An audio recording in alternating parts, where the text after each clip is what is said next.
आज कादियानियों ने मुसलमानों को एक धोखा दिया और जिल्ली बरूजी जिल्ली बरूजी जिल्ली बरूजी कहकर उम्मत को धोखा दिया।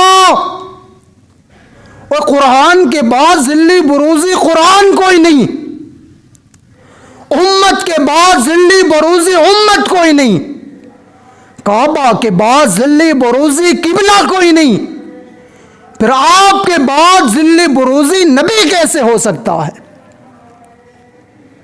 उम्मत को धोखा दिया जा रहा है कि जिल्ली बरूजी नबी हैं, बाद में मिर्जा कादियानी को नबुव्वत मिली, नाउज़ बिल्लाह।